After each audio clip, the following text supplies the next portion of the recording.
All right, let's jump right into a deep dive on a classic firearm. You ready for this? The Smith&Wesson Model 5906. Sounds good to me. Always up for a good firearms history lesson. Yeah, and we've got some great source material to work with today. Historia iArt SNW 5906.pdf. Going to help us uncover why this pistol was such a hit back in the day, what its design tells us about the trends back then. And of course, why it's not really in the spotlight anymore. Right, right. So before we get lost in the weeds, let's start with the basics. The S&W 5906, what are we dealing with here? Basically, a semi-automatic pistol, debuted in 1988, became pretty popular with law enforcement and, even some military units used it. And it's known for that all stainless steel construction. Exactly. All stainless steel. Yeah, one thing that really stood out to me in the source material, though, was the weight of this thing. Oh, yeah. It was no lightweight. No kidding, 38.3 ounces unloaded. Wow. That's a lot heavier than a lot of the polymer frame pistols you see today. Oh, absolutely. You're talking a different era of design. So what was the thinking back then? Why so heavy? Well, think about the context. Late 80s, law enforcement facing some pretty serious threats. So stopping power was a big concern? Huge concern. Plus, stainless steel. It was the HE go-to for reliability and durability back then. So they weren't as obsessed with making things lightweight and portable like they are now. I mean, yeah, portability is important, but not at the expense of those other factors. You can see that focus on ruggedness throughout the 5906's design. Okay, so give me an example. What about the double single action? How does that work? Okay, so imagine it like a car with 2 gears. Okay, 2 gears. I'm following. That first trigger pull, longer, heavier, because it's both cocking the hammer and then releasing it to fire. Doing double duty. Exactly. But then subsequent shots only need a shorter, lighter pull. Hammer's already cocked. So that initial heavier pull, that was a safety measure. Oh, absolutely. To prevent accidental discharges, it was a different time. Training really emphasized caution, deliberate use of force. Interesting. And the source material also mentioned a magazine disconnect. What's the point of that? Another safety feature. It prevents the pistol from firing if the magazine's not fully in there. Extra layer of protection, especially in high-pressure situations. Yeah, makes sense. You don't want your gun jamming on you when you need it most. And I noticed the 5906 also had some features that seemed tailor-made for professional users. Like what? The sights, the safety levers, those kinds of things. You're talking about the adjustable sights. Yeah, those were popular. And ambidextrous safety levers. Yep, those are the ones. Big deal back then. Then Then both left and right-handed shooters could use the gun comfortably. practical. Adaptable. Perfect for officers out there on the streets. Okay, before we go too deep down the rabbit hole of specific features, let's zoom out for a sec. Sounds good. Where does the 5906 fit into the bigger Smith&Wesson family? Okay, well, Smith&Wesson has this model numbering system, right? That's like their own little code. Tells you a lot about the lineage of each gun. I love that. A secret code for gun nerds. So break it down for me. What's the 5906's secret code? All right, so the 5906 is part of the 3rd generation of their semi-automatics. Those models usually have a 4-digit number, and each digit has a meaning. Oh, this is getting good. I'm ready to crack the code. All right, so the first digit, the 5 ners in 5906, that tells us it's a double-stack 9mm pistol. Okay, 9mm, double stack. I'm with you. The 9 means it's part of the 5900 series, which itself, evolved from the 2nd generation Model 59. And that final 6. Stainless steel frame and slide. That's what the 6 means. All right, so that's the 5906. What about some of those other 5900 series variants we saw in the source material? Yeah, you had some interesting ones, like the 5903, which used an aluminum alloy frame, made it much lighter. Oh, yeah. Then there was the 5905, carbon steel for the frame and slide on that one. So it's like choosing your armor. Aluminum for speed, carbon steel for that classic look, or stainless steel for pure toughness. That's one way to think about it. Each material had its pros and cons. Weight, durability, cost, all those factors came into play. All right, now here's something that really caught my eye in the source material. The Model 5946. It was a double action only variant of the 5906. Any guesses who used this one? Double action only. I'm thinking an agency that really values simplicity. Maybe the Royal Canadian Mounted Police. You nailed it, the RCMP. They love that double action only setup. Makes sense, right? Absolutely. Big emphasis on safety and standardized procedures. It's so cool how they were able to adapt this one basic pistol design to suit so many different needs. For sure. Shows how versatile the basic design was, and Smith&Wesson was willing to customize for specific clients. Now, speaking of widespread adoption, let's talk about the 5906's rise to fame, especially here in the U.S.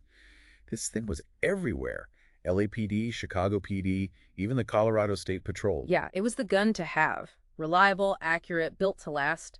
Could handle the daily grind of police work. But, as with all things, its time in the sun eventually came to an end. Which leads us to the big question.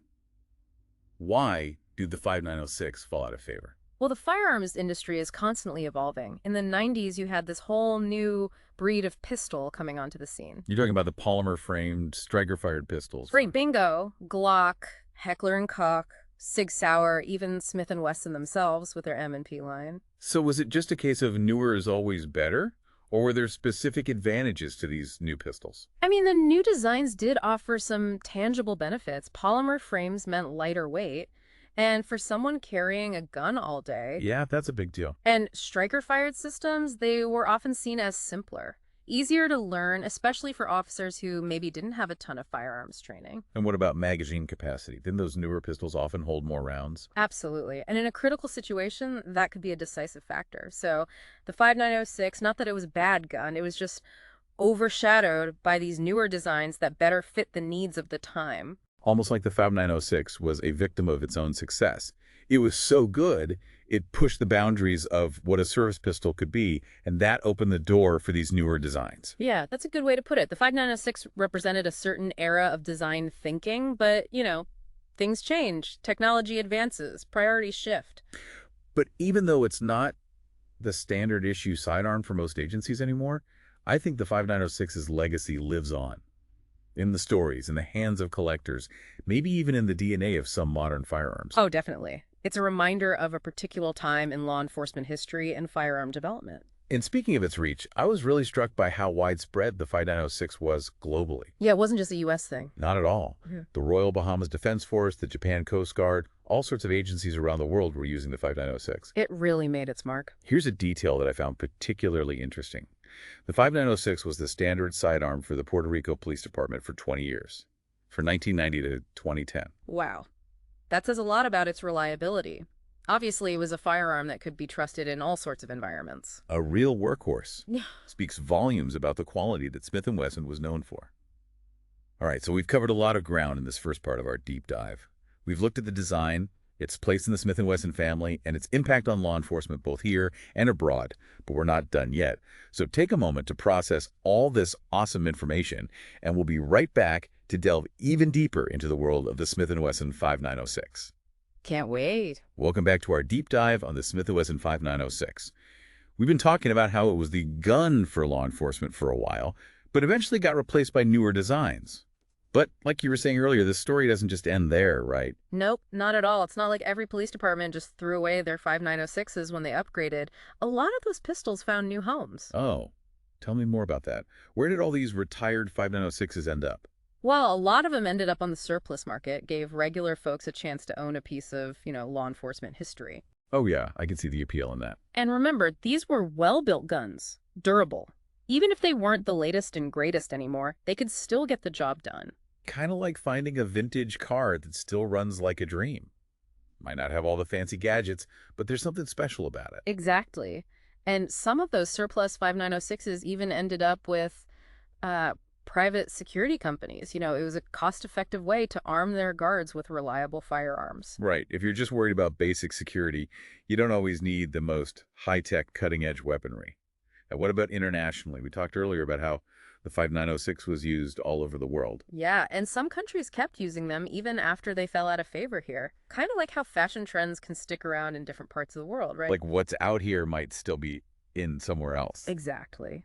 The 5906 might have been considered yesterday's news in the U.S., but in other parts of the world, it was still a solid, reliable tool. It's a good reminder that our views on technology can really depend on, where we are and what we need it for. But let's switch gears a bit and talk about the 5906's influence on, the overall design of firearms. Good idea. Because even though it's considered outdated by today's standards, it's clear it had a big impact. No question about it. Some of the design features that were big in the 5906 are now, standard on so many modern handguns. So give me some examples. What kind of features from the 5906 do we still see today? Well, the most obvious one is the double-stack magazine. That lets you fit more rounds in a smaller grip, and it's almost everywhere now. So that's why most pistol grips feel so similar these days.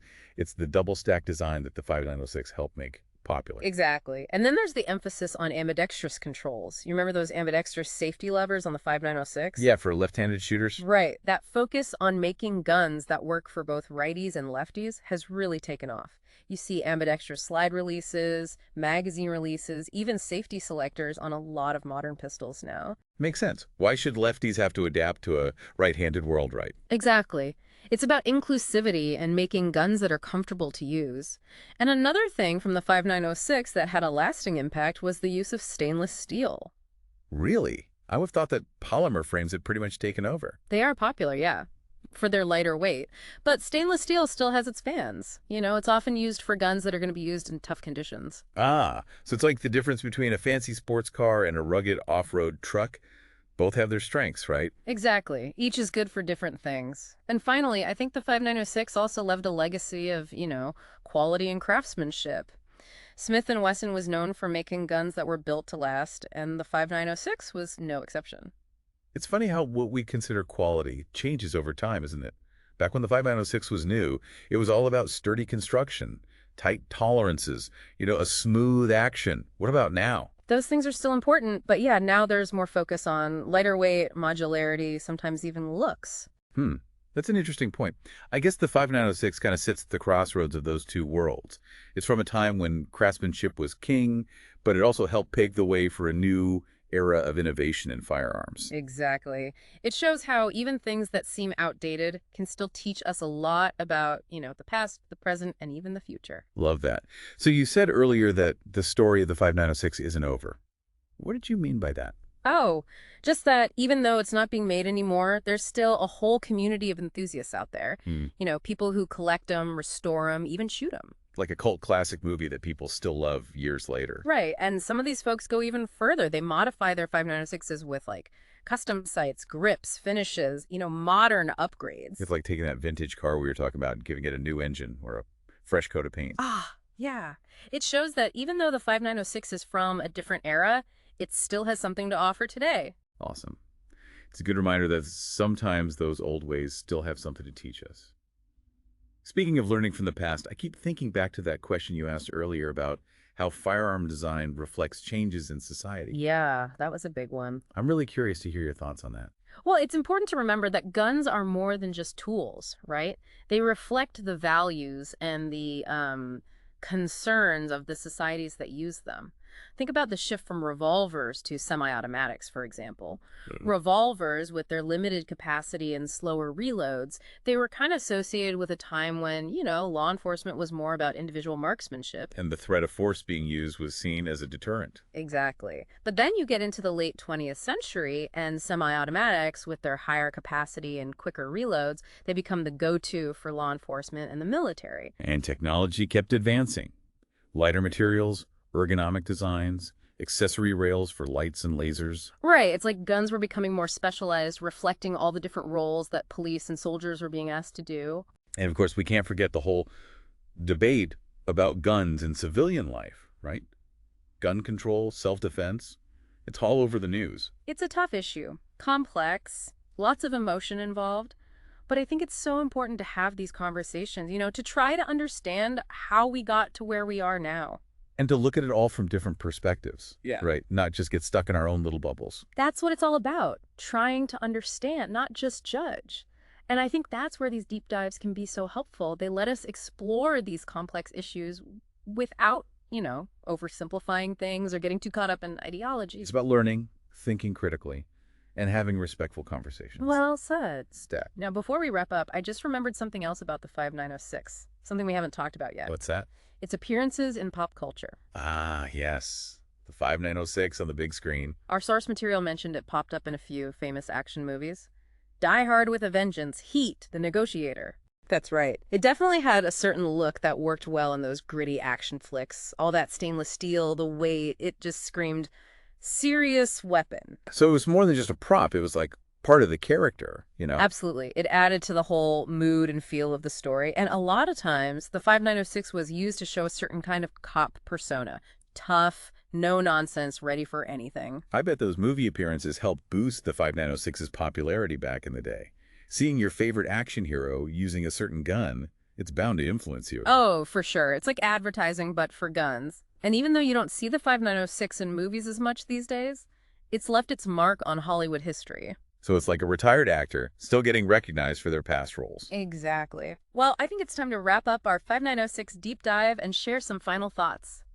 Yeah, so where were we? We were talking about the 5906's Hollywood career, all those appearances in action movies. Ah, right, like Die Hard with a Vengeance. Yeah, Heat 2, even The Negotiator. It really did fit the whole action movie aesthetic, didn't it? All that stainless steel, the weight, just looked like a serious piece of hardware. It's like he was almost another character in the movie. For sure, added to that tough guy image, that no-nonsense, get-the-job-done kind of vibe. And I bet those movie appearances, they probably helped the 5906's popularity back in the day. Probably, yeah. Seeing your favorite action star using a gun, it's got to have some influence, right? It makes you think, hey, maybe I should get one of those. It's like advertising, but for guns. Exactly. And, even though you don't see it in movies as much these days, it definitely left its mark on Hollywood. It's like a retired actor, Still getting recognized for their past roles. Huh. I like that. But I think it's time we circle back to something we talked about earlier, about how firearm designs often reflect these bigger changes happening in society. Right, right. Yeah. That was a big question you posed at the beginning.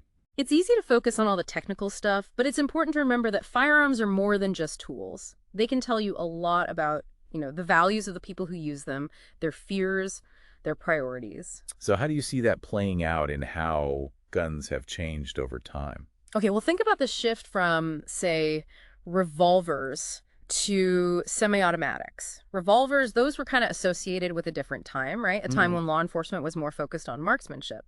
And the idea was that just the threat of using deadly force, that was enough of a deterrent. So the emphasis was on accuracy and, restraint. Exactly. But then you get into the late 20th century, and semi-automatics become more popular, higher capacity, faster reloads. So a shift towards a more proactive approach. Maybe. Or maybe just a reflection of a world where the threats were changing. And then technology keeps advancing, and you get lighter materials, ergonomic designs, all those rails for mounting lights and lasers. Guns were becoming more like specialized tools. Exactly, reflecting all the different things that police and military were being asked to do. And then, of course, you've got this whole debate about guns in civilian life, especially here in the U.S. Gun control. Yeah. Self-defense. Yeah. It's a constant topic in the news. It's a tough issue. Lots of strong opinions on both sides. But I think it's important that we try to have these conversations, to try to understand the history, the different perspectives. To really dig deep and try to understand how we got to where we are now. And to do it without just resorting to, slogans and sound bites. And I think that's where these deep dives can be helpful. They give us a chance to really explore these complicated topics. It's about learning, thinking critically, and having respectful conversations. Couldn't have said it better myself. Well, I think that about wraps up our exploration of the Smith&Wesson Model 5906. We covered a lot of ground, didn't we? We did. From its design and history to its impact on law enforcement and even its cameos in Hollywood. But this wasn't just about learning a bunch of facts. It was about understanding how this one firearm, tells a bigger story about society, about technology, about how things change over time. And hopefully it sparked your curiosity to learn even more, maybe about a different gun or a different time period. That's what it's all about. So keep asking questions, keep exploring, and we'll see you next time for another deep dive.